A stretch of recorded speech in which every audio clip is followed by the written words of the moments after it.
जय श्री राधे कृष्णा।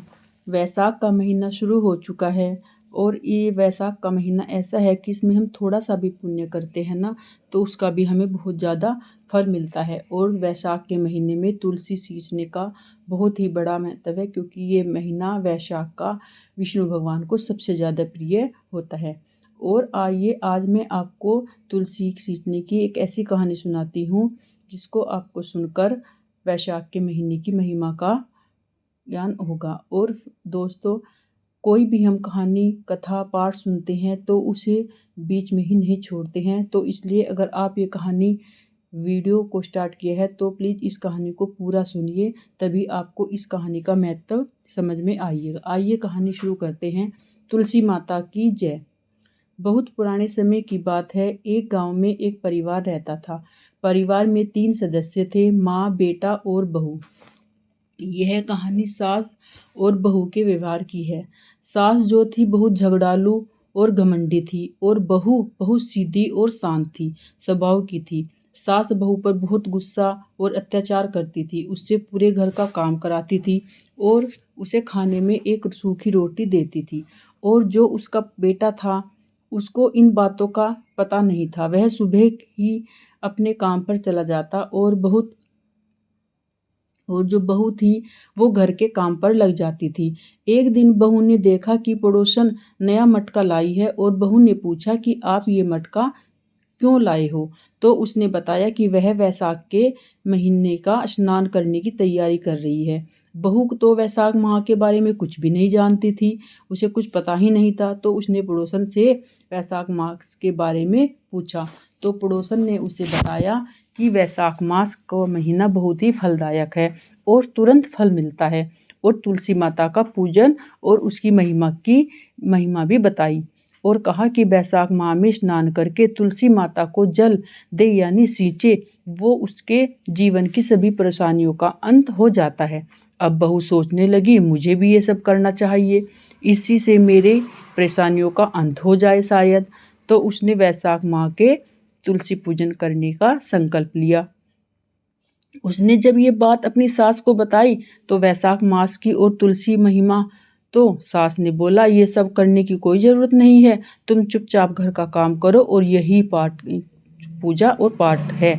अब उस समय बहू ने कुछ नहीं बोला। वैसाख मास शुरू हो गया तो बहू ने क्या किया, वह सुबह जल्दी उठने लगी और नदी पर स्नान करने चली जाती और वहीं से पानी भरती और तुलसी माता को जल दे देती।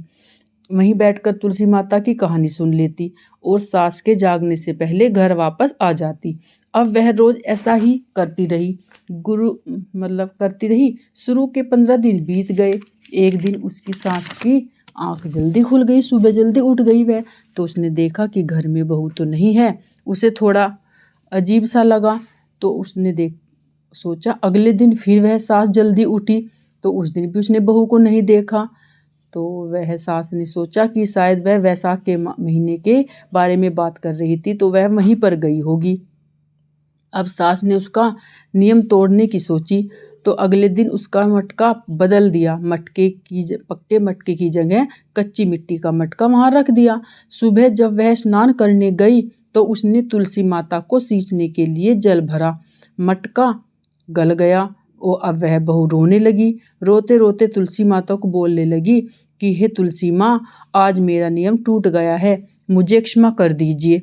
उसकी बात सुनकर तुलसी माँ प्रकट हुई और बोली, तुमने आज जल की बजाय अपने आंसुओं से सींचा है, तुम्हारा नियम पूरा हुआ। बहू बोलने लगी, कल जल किस में लेकर आऊंगी? अगर मेरी सास को पता चला कि मटका बह गया है तो वह बहुत गुस्सा होगी। तो तुलसी माता ने उसे एक मटका दिया जिसको वह घर लेकर आ गई। सास ने देखा कि वह मटका सोने का था। सास ने पूछा तो बहू ने सारी बात बताई। अब सास अंदर से तो बहुत खुश थी पर बाहर से नाटक कर रही थी और सोचने लगी, अगर तुम सोने के मटके में बहू को बोलने लगी, अगर तुम सोने के मटके में जल लेकर जाओगी तो गांव वाले इसको छीन लेंगे। तुम कल फिर अपनी तुलसी माता के पास जाना और दूसरा मटका मांग कर लेकर आना। अब बहू बहुत सीधी सादी थी तो वो अगले दिन स्नान करने चली गई और तुलसी माता के सामने रोने लगी। तुलसी माता के पूछने पर उसने सारी बात बता दी। तुलसी माता ने उसे चांदी का मटका दिया। वह चांदी का मटका लेकर खुशी खुशी घर आ गई और उसकी सास ने उसको भी रख लिया और अगले दिन फिर रोने को बोला। अब वह सास की डर की वजह से कुछ नहीं बोली। वह फिर अगले दिन तुलसी माता के पास जाकर रोने लगी। अब तुलसी माता ने पूछा तो उसने सब कुछ बता दिया। तो तुलसी माता सोचने लगी कि सास तो बहुत लालची है, तेरी सास का लालच तो अब कब खत्म नहीं होगा। तू आज मिट्टी का मटका लेकर जा। और उसे मिट्टी का मटका दे दिया।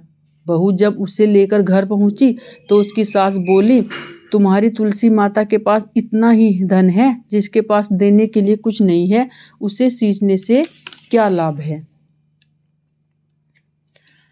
पर बहू ने सास की बात नहीं मानी और अपना नियम करने लगी। पूरे महीने उसने नदी पर स्नान किया और तुलसी माता को सींचा। महीना समाप्त होने वाला था। एक दिन सास ने जो बहू से दोनों मटके छीन लिए थे तो वो मटके देखने लगी। अब वह दोनों मटके कच्ची मिट्टी के बन गए। सास को बहुत गुस्सा आया तो बहू को बहुत बुरा भला बोलने लगी। ये देखकर तुलसी माता साक्षात उनके घर में प्रकट हुई और बोलने लगी, तुमने